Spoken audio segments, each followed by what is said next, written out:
Gimana kawan-kawan? No comment gue itu. Sedih. Sedih lah, sedih. Iklan dulu bang. Iklan dulu bang. Allahu Akbar, Masya Allah. Masya Allah. Sedih itu ceritanya bang. Miris ya. Kalau saya kesimpulannya, Benar ya gak? iya Pak. Kesimpulan dari saya, nikmat Tuhan apalagi yang kalian dustakan Terhadap Islam. Kan gitu. terhadap Islam. Islam. Sekarang begini masalahnya Bung. Kamu membela ibu-ibu lain. Bahkan para penjahat-penjahat. Iya kan? Kamu bela mati-matian, bahkan kau mati untuk membela itu. Tapi ketika ibumu dituduh berzina, ada kamu bela. Ada. Mana? Tunjukkan. Kasihilah musuhmu, Ya. doakanlah musuhmu. Doakanlah mereka. Allahu Akbar, Masya Allah. Inilah pentingnya akal ya dalam beragama. Silakan bang, ada yang mau disampaikan yang lain. Siap abang dah. Terima kasih. Ada suara bangku. Mantap Ada lah dong. suaranya nih. Gak ada. Ada suaranya bagus, suaranya bagus. Oh iya, senior. Izin semuanya, semua izin. Nggak, sebelum ini saya sambut dulu yang baru naik, siapa tahu. Oke, siap. Siapa ini? Mariani Lupi. Mariani kalau enggak ngomong dong. Mariani nggak mau dia ngomong. Lanjut. Ya, selamat malam. Selamat malam. Ya, Silakan bang. Muslim Kristen bang. saya kebetulan Muslim. Oh Muslim, masya Allah. Salam dong. Ya, assalamualaikum. Waalaikumsalam. Waalaikumsalam warahmatullahi wabarakatuh. Ada yang ingin saya sampaikan, boleh nggak? Silakan bang. Saya kemarin lihat YouTube tuh pernah dengar dari Pak Zuma sendiri mengatakan Yesus atau Isa itu Mesias untuk Bani Israel saja. Pernah ya mengatakan itu ya? Iya. Ya. Nah, kemudian ajaran Isa itu hanya untuk Bani Israel aja gitu ya. Pernah itu kayaknya. Nah, ini kalau menurut pemahaman saya, mungkin bisa nanti diskusi atau mungkin saya salah atau apa. Kalau di dalam Al-Quran itu kan jelas wa ataina Isa bin Maryam, Masihu bin Maryam ya, Masihu bin Maryam, atau itu kan kata Masihu Mesias itu dicantumkan, artinya memang Nabi Isa itu atau Yesus itu nggak hanya Mesias untuk Bani Israel, untuk manusia semuanya sebenarnya. Kalau menurut saya, sebab apa? Mesiasnya Nabi Isa itu bukan jatuh di saat dia hidup tahun 1 Masehi. Mesiasnya itu justru ketika nanti, kalau menurut hadis Nabi tentang Yaumul Qiyamah itu kan ketika dia menyelamatkan seluruh peradaban dunia ini dari Dajjal kan gitu kan. Kan ada itu kan. Nah, Mesiasnya itu di situ maksud saya. Kesimpulannya apa? Nah, maksud saya Mesias itu tidak untuk Bani Israel saja gitu loh. Tapi Mesias untuk semua manusia di saat nanti menjelang kiamat. Baik, sebelum Gurunda jawab, Gurunda izin itu YouTube-nya gerasak. Kok bisa? Pak Mariani nanti atau waktu dia hidup? Lah, saat nanti itu kan dia hidup juga. Nabi Isa turun itu kan hidup berarti. Ya. Dijawab ya. Dia bukan Nabi lagi. Cukup. Ada satu lagi. Cukup dulu. Udah bisa direspon abangku? Ya silakan. Bang Zuma? Iya. Oke. Masih gerimis gak nih? Kresek-kresek ya? Pan. Dikit. Tapi Di sini udah dikit. udah bijak. Enggak, di YouTube bukan di sini. Ya Lanjut. Masih? Tunggu. Sabar ya teman-teman. Sabar ya. Bentar dek. Oke. Jadi gini saudara. Saya membacakan Al-Quranul Karim di dalam surah Al-A'raf. Ya, Al-A'raf ayat 158. Allah Subhanahu wa taala kemudian menjelaskan auzubillahi minasyaitonirrajim. Bismillahirrahmanirrahim. Qul ya ayuhan nas inni rasulullahi ilaikum jami'a. Wahai manusia, sesungguhnya aku Nabi Muhammad adalah utusan Allah bagi kamu semua. Itu satu. Yang kedua, wa isqala Isa bin Maryam ya bani Israel inni rasulullahi ilaikum. Ya bani Israel, aku ini adalah utusan Allah untuk kalian. Satu untuk seluruh umat manusia, satu untuk Bani Israel. Nah, terkait dengan apa yang saudara bawa, bahwasanya dia adalah Al-Masih. Maksudnya kedatangan Nabi Isa itu untuk Islam gitu? Enggak. Nabi Isa alaihissalam itu datang bukan untuk umat Islam. Tapi Nabi Isa datang untuk membenarkan dinul Islam. Kalau dia kemudian dikatakan Al-Masih, kan kita umat Islam sudah mengimani itu. Memang kita beriman, umat Islam beriman dia adalah Al-Masih. Itu iman kita. Itu iman kita. Itu iman kita. Dan iman kita adalah Nabi Isa kelak yang akan datang turun sebagai pertanda datangnya hari kiamat. Dan kiamat itu terjadi nanti setelah sudah tak ada lagi umat Islam. Umat Islam tidak akan melihat kiamat itu. Huru-hara kiamat itu tidak akan dilihat oleh umat Islam. Itu jelas itu. Jadi ketika Nabi Isa alaihissalam datang kemudian membenarkan Al-Quran, membenarkan Islam, menjadi makmum bagi umat, menjadi makmum bagi Rasulullah Muhammad SAW. Dia bermakmum kepada Islam. Jadi segala-galanya sudah sempurna di Islam ini. Kita imani dia sebagai Al-Masih, Rasul untuk Bani Israel. Bukan lagi begitu datang, kita akan menjadikan dia Rasul selayaknya kepada Nabi Muhammad. Enggak. Udah selesai. Beliau untuk Bani Israel, ahli kitab. Coba Anda baca surah An-Nisa ayat 159.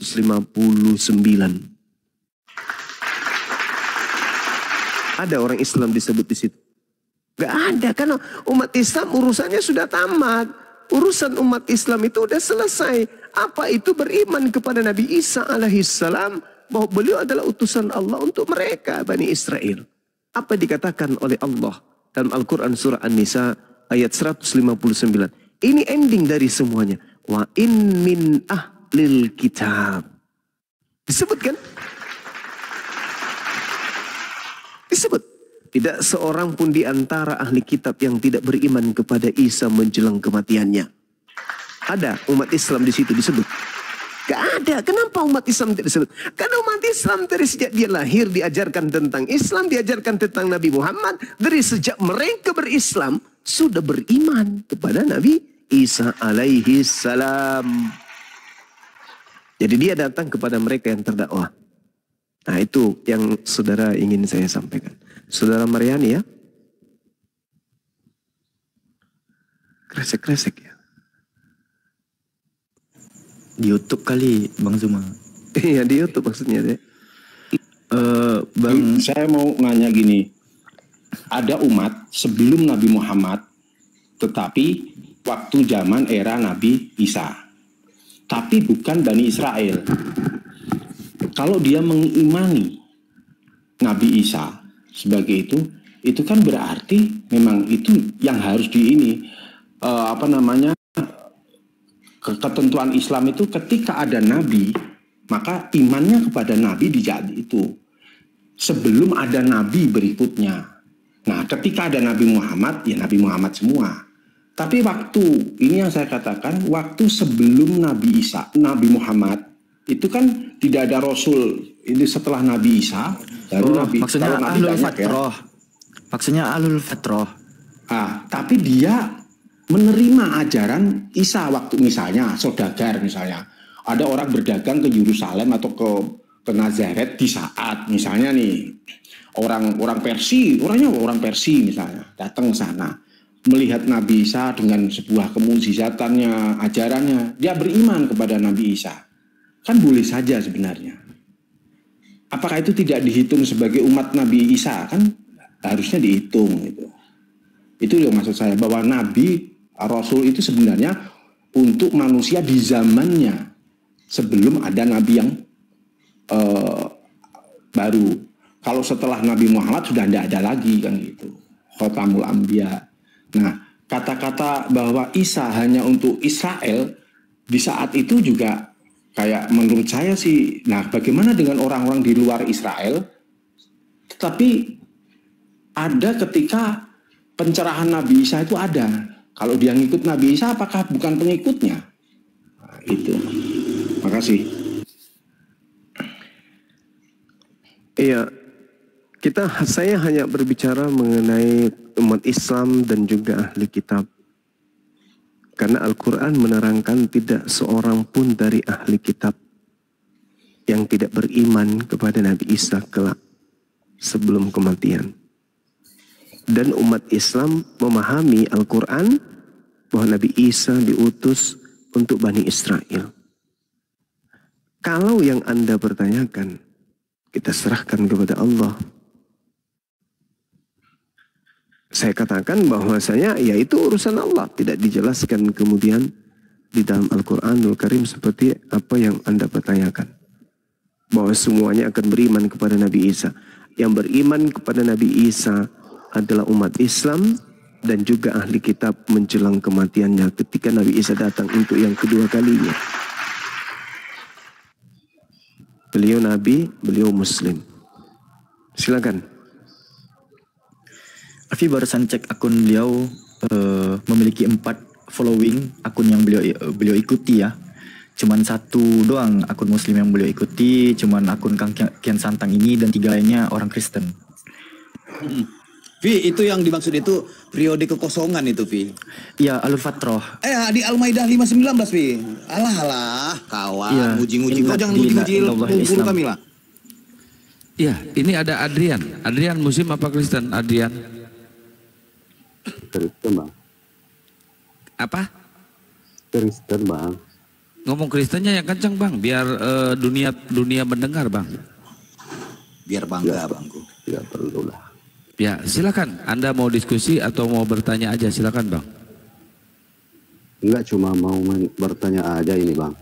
Silakan. Jadi saya memberanikan diri naik ke sini, Bang ya. Saya sudah beberapa kali mengikuti yang namanya kumal-kumal seperti ini ya. Saya sebenarnya muncul beberapa pertanyaan yang ditanda tanya di dalam. Langsung bertanya aja, Bang. Jangan curhat dulu, Bang, karena suara Anda minoritas terdengarnya, Bang. Silakan. Gini, Bang, terkait masalah Tuhan ya. Sebenarnya di dunia ini saya bertanya ya, Bang ya. Di dunia ini menurut abang-abang semua ini ada berapa Tuhan sih? 1 lah, Bang.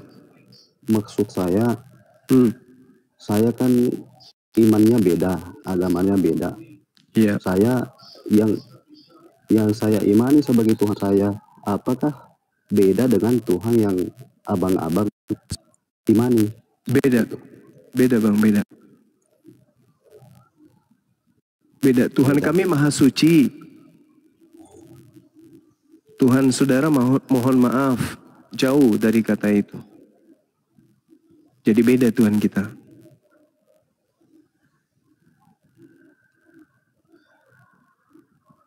Saya tidak paham agama ya, Bang. Saya cuma beragama dari orang tua ya, ikut terkait. Iya, agama saudara memang dari orang tua. Semuanya pasti ngaku gitu. Karena Yesus tidak pernah mengajarkan agama saudara. Yesus tidak pernah mengajarkan Kristen, Bang. Yesus. Terkait Bible, Alkitab ya. Kami kan di Indonesia Alkitab. Pernah saya mendengar kalau pernyataan isi daripada perjanjian lama sama perjanjian baru, katanya versi aslinya beda beda keluaran ya, atau gimana ya, perjanjian lama sama perjanjian baru. kontradiksi gitu. Bukan bahasanya maksudnya. Original teks. Iya betul. Ya, kalau perjanjian lama itu bahasa Ibrani. Perjanjian baru Yunani. Ibrani itu dari Yahudi. Yahudi ya Bang. Iya.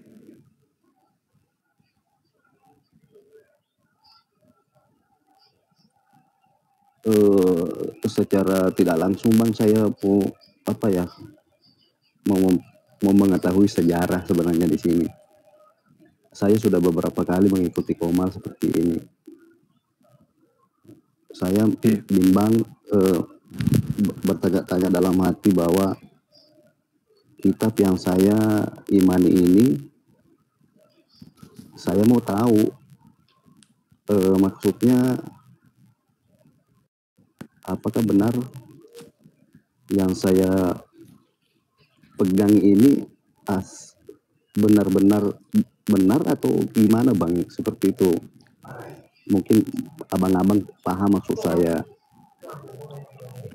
Alfi, singkat nih, Bang Zuma.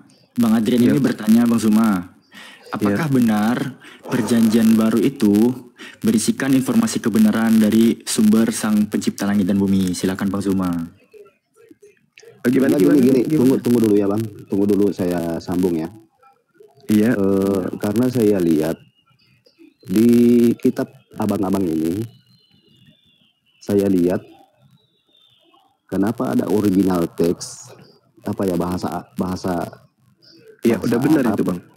Bahasa Arab, terus apa gunanya ada bahasa Arabnya sama ada terjemahannya di situ, sedangkan kami kan tidak ada seperti itu.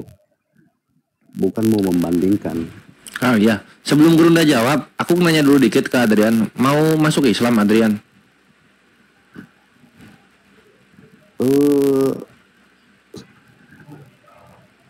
Saya belum ada mengarah ke situ Bang. Oh oke. Silakan Gurunda. Ya, jadi gini saudara. Nabi Musa alaihissalam datang kemudian mengajarkan kepada Bani Israel dan Tuhan memberikan beliau itu kitab Torah. Tak ada yang menghafalkan kemudian.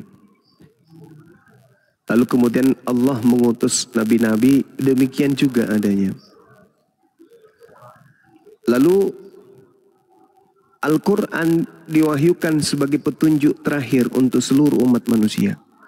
Makanya sudah 1400 tahun Al-Quran ini tidak pernah kemudian ada yang menggantikan.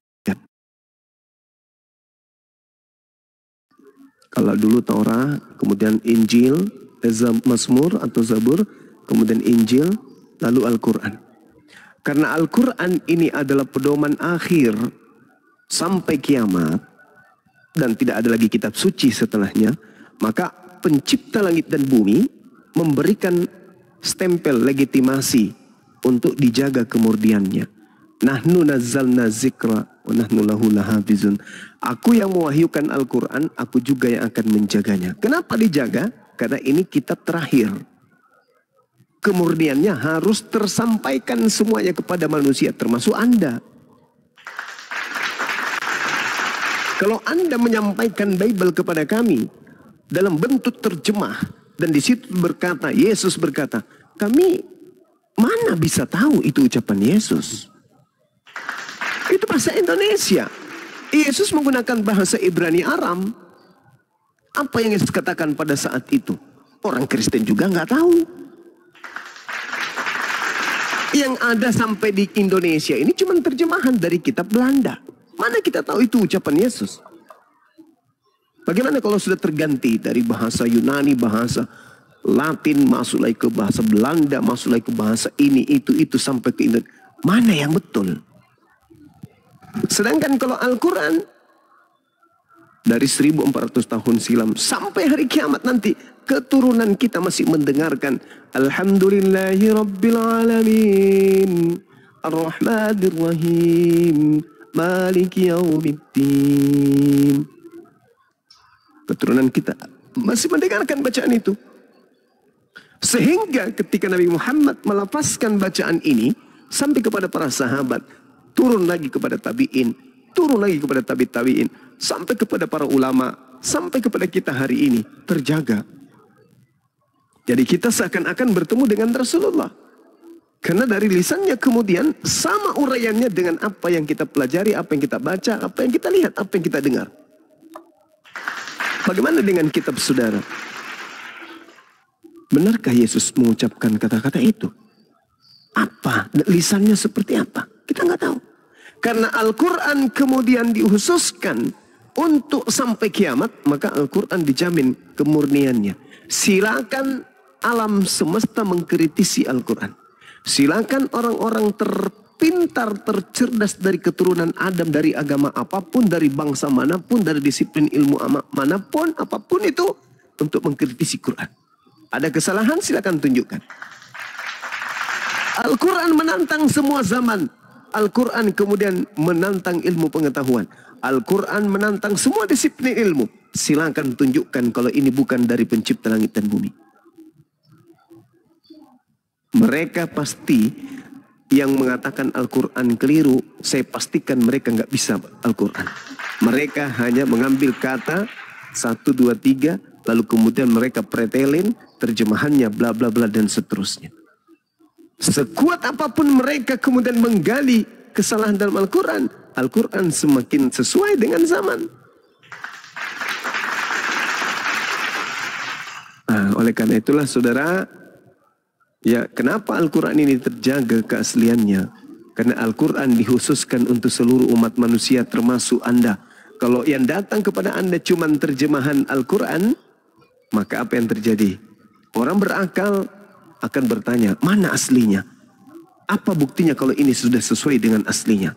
Ingat Bung, terkait dengan kitabnya orang Yahudi yang kalian ambil, itu sama halnya dengan terjemahan Al-Quran yang Anda ambil.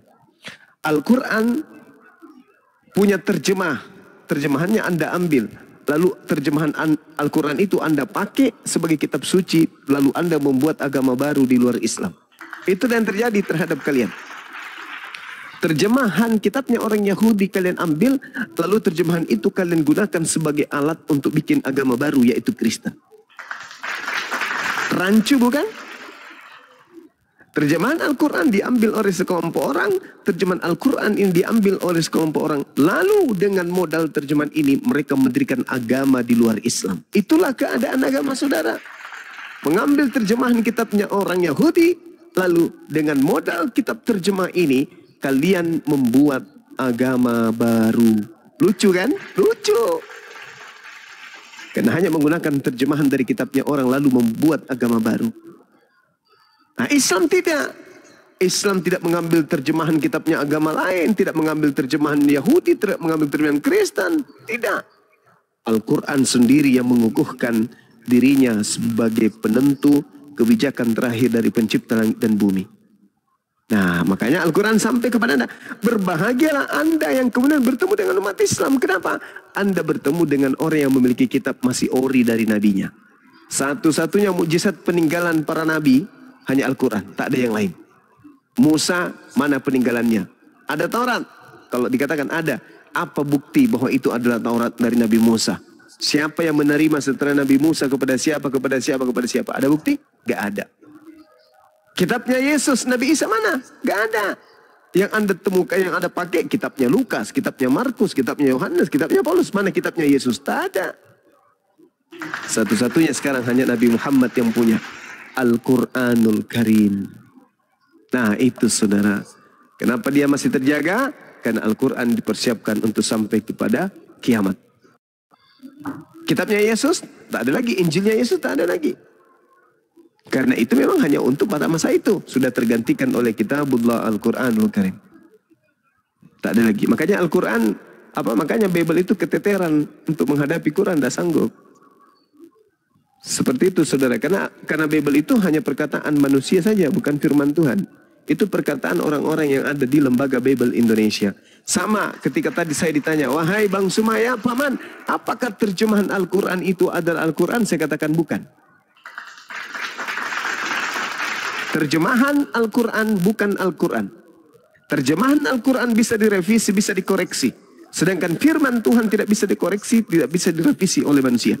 Kalau Bible bisa dikoreksi, bisa direvisi. Bukti bahwa Bible bukan firman Tuhan. Silakan. Ya bang, abang tadi mengatakan Alkitab itu bukan bahasa bukan bahasa Yesus, bukan kitab Yesus. Iya. Terus kalau memang Alkitab bukan bukan kitab Tuhan Yesus, kenapa sampai sekarang tidak ada yang mengkomplain, bahkan pemerintah melegalkan seandainya itu tidak benar? Saudara, pemerintah tak ada urusan dengan kitab suci agama. Gak ada hubungannya. Pemerintah tidak memiliki intervensi kepada agama. Karena negara kita bukan negara agama. Gak ada intervensi. Kristen masuk, disahkan. Islam masuk, disahkan. Negara gak ada intervensi terhadap itu. Itu adalah kebijakan dari si pemeluk agama itu sendiri. Nah, sedangkan kitab saudara, kalau Anda mengatakan bahwa itu adalah firman Tuhan, coba lihat di Markus 1 nomor 14. Yesus memberitakan Injil Kerajaan Allah.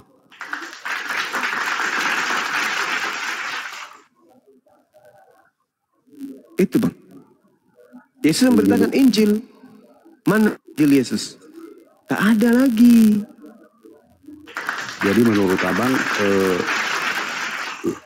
Alkitab itu bukan Injil?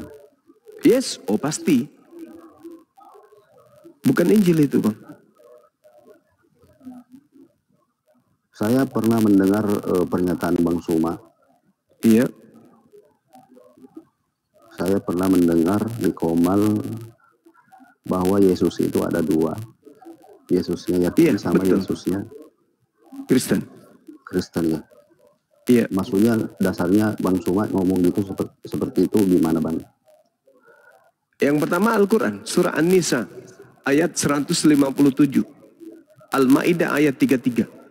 Yang disalib itu adalah orang yang durhaka kepada Tuhan, orang yang membenci kepada Tuhan, orang yang membenci kepada Nabi Isa. Itulah yang disalib. Didukung oleh Paulus. Paulus mengatakan bahwa yang disalib itu adalah orang yang terkutuk. Nabi Isa, Yesus, apa yang menyebabkan dia terkutuk? Dia orang suci, dia orang benar, dia adalah jalan kebenaran dan hidup. Apa bukti kalau dia terkutuk? Gak ada. Berarti bukan dia yang disalib. Itu yang pertama. Yang kedua, Yesus sendiri yang mengatakan, waspadalah kepada Yesus penyesat yang datang kepadamu mengaku sebagai Yesus dan berkata, akulah Yesus, waktunya sudah dekat, jangan kau percaya. Yesus berkata dalam Lukas 21 nomor 8, akan datang penyesat dan penyesat ini menggunakan nama Yesus dan berkata, akulah Yesus. Apa kata Yesus? Jangan kamu percaya. Itu tertulis di mana Bang? Lukas 21 nomor 8, Matius 24 nomor 4, nomor 5, nomor 23, nomor 24, 25, 26. Terus masuk abang ini, yang penyesat ini siapa? Yesus palsu. Kan Yesus yang berkata tuh, waspadalah kepada penyesat yang datang kepadamu dengan memakai nama Yesus. Nah, mari kita uji. Mari kita uji. Yesus datang ke atas muka bumi ini sebagai manusia. Menurut siapa? Menurut Yesus. Jadi Yesus datang di atas muka bumi ini sebagai manusia menurut Yesus. Yohanes 1 nomor 51. Itu kata Yesus, bahwa dia datang sebagai manusia.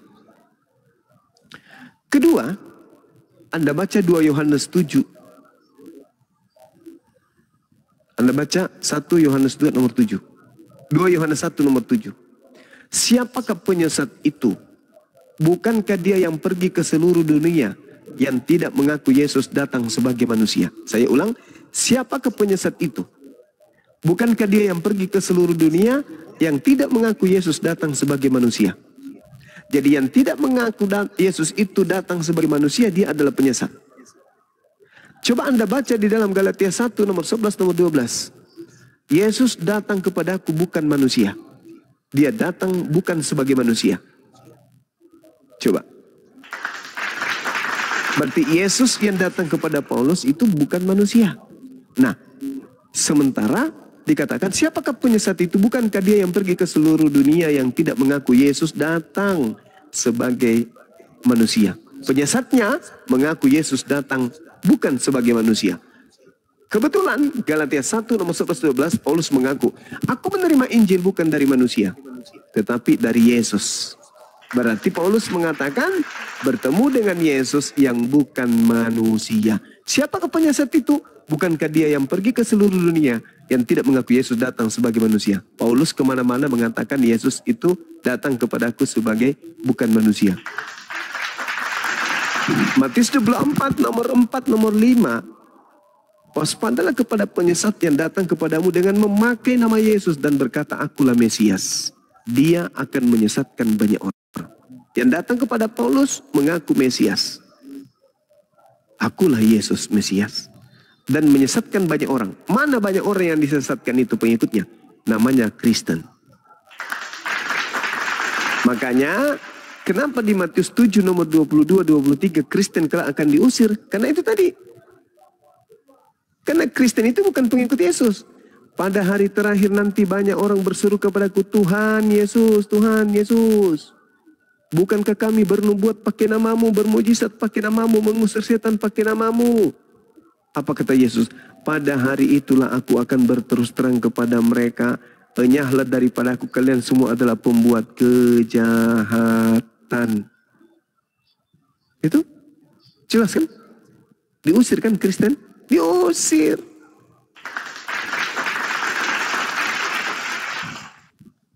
Bukankah kami bernubuat pakai namamu Yesus? Mengusir setan pakai namamu Yesus? Bermujizat pakai namamu Yesus? Apa kata Yesus? Pada hari itulah aku akan berterus terang kepada mereka. Enyahlah daripadaku, aku tidak mengenal kalian. Kalian semua adalah pembuat kejahatan. Siapa itu? Yang memanggil Yesus Tuhan. Apa nama agamanya? Yang memanggil Yesus Tuhan. Kristen. Diusir kan? Kenapa diusir? Karena mereka mengikuti Yesus palsu.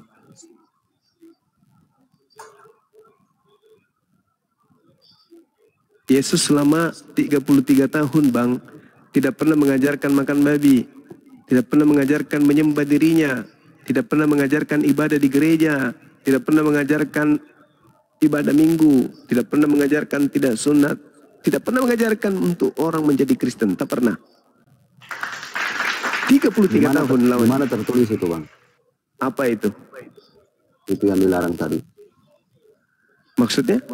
Yang dilarang makan babi. Lukas 16 nomor 17. Matius 5 nomor 19. Apa kata Yesus? Barang siapa yang mengajarkan makan babi, oke? Dan mengajarkan kepada orang lain, maka dia akan menempati tempat terhina di dalam kerajaan langit.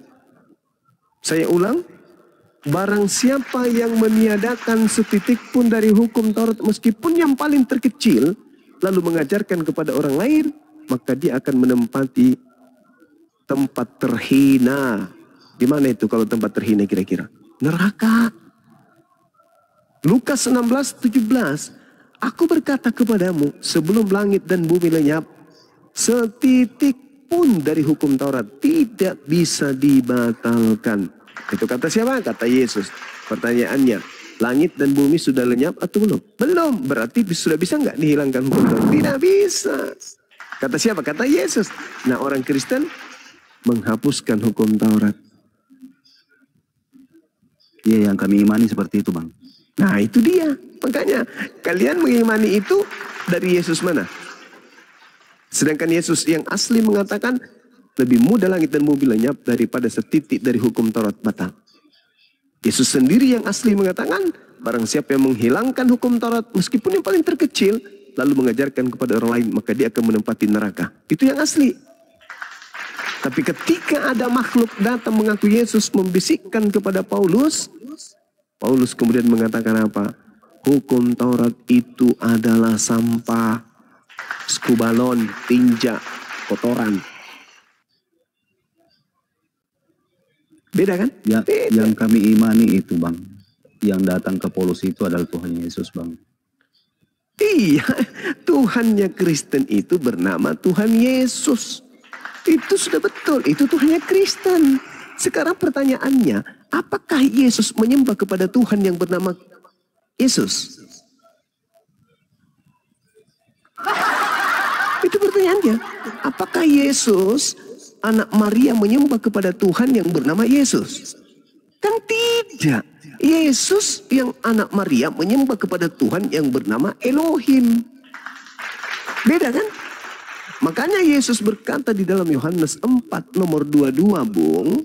Yesus berkata, aku dan muridku menyembah apa yang kami kenal. Kalian menyembah apa yang kalian tidak kenal. Yesus menyembah, bukan? Menyembah. Makanya di dalam Kisah Para Rasul 4 nomor 30, Yesus disebut apa? Digelar apa dia? Yesus hamba yang suci. Nah, Anda menyembah Tuhan Anda bernama Yesus. Memang Tuhan Anda itu bernama Yesus, betul. Tapi Yesus yang mana? Kalau Yesus anak Maria nggak mungkin. Yesus yang Anda sembah itu adalah Yesus yang bukan manusia, yang datang kepada Paulus.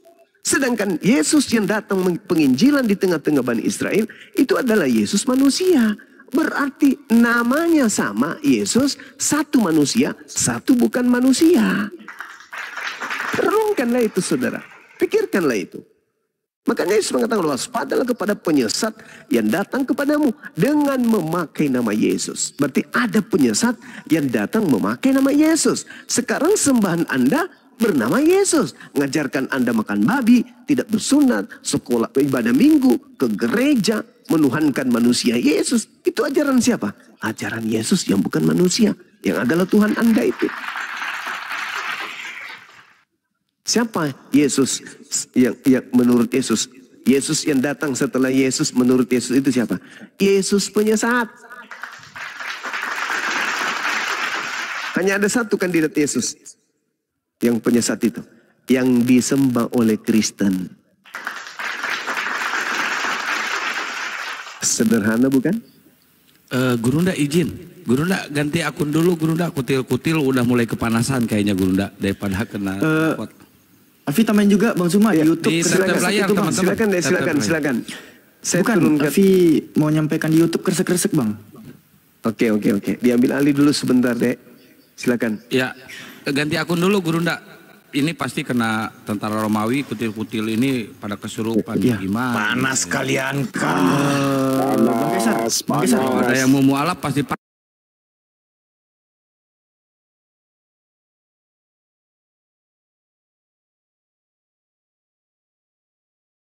Baik, teman-teman, jangan lupa di tap layar ya teman-teman ya.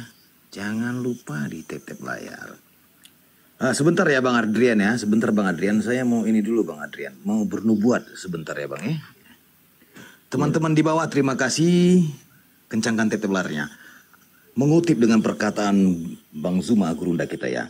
Cita-cita angan-angan, bayi Tuhan atau bayi mutan. Kejatuhan dan kejadian, bayi comel jadi Tuhan, bilangan dan bilangin, bayi imut dituhanin. Inilah ajaran yang membataskan kuasa sesembahan. Menjadikan 1000% manusia cashbacknya Tuhan. Tidaklah heran jika Tuhan kafir dilahirkan. Kisah bayi dan anak-anak dipaparkan. Namun di kisah remaja ABG dihilangkan. Tiba-tiba timbul di waktu gondrong dan jenggotan. Maaf, itu Tuhan atau sosok megaloman. Hanya di saat momen bagus saja dibutuhkan. Ada dongeng bayi menjaga alam semesta di saat lapar haus masih meminta. Setelah dewasa jenggotan tidak bisa berbuat apa-apa. Kami mendengar tepuk kepala sembari mengucapkan mati mija. Waktu Bunda melahirkan bayi Tuhan, Bunda nggak sadar dan tidak pernah menuhankan. Tapi kenapa kafir jadi di sesembahan? Bunda melihat kafir tertawa cengengesan. Dan akhirnya bayi itu mengatakan, "Aku hamba Tuhan, manusia 9 bulan dalam kandungan. Dan aku manusia utuh juga dilahirkan, dijadikan Tuhan sebagai nabi utusan." Di waktu Tuhan bayi, kuasa apa yang dimiliki? Menguasaikah bermain futsal dan bola kaki? Menguasaikah menjawab pertanyaan teka-teki?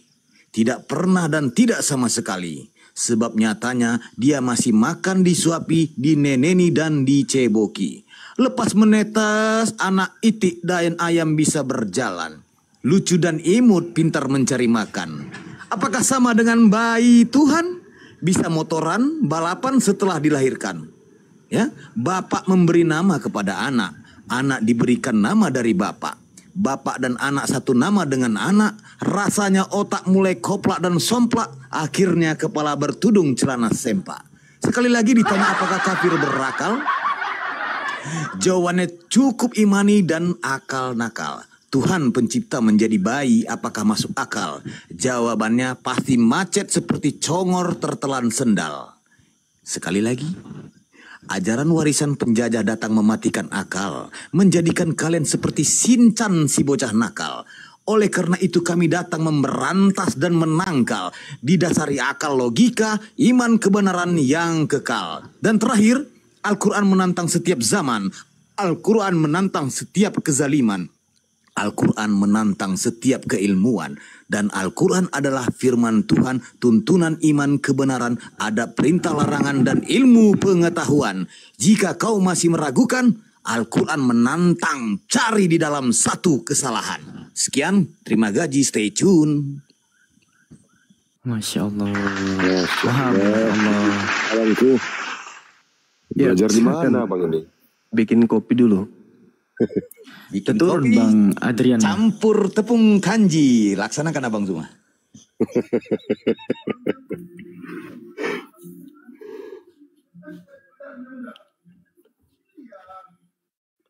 Gurunda, YouTube udah aman Gurunda?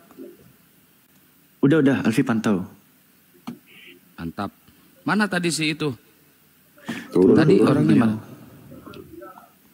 Terguncang dia terguncang. Ya itu oten-oten di bawah, jangan inilah, jangan suka nge-report lah ya. Kita di sini kan edukasi, nggak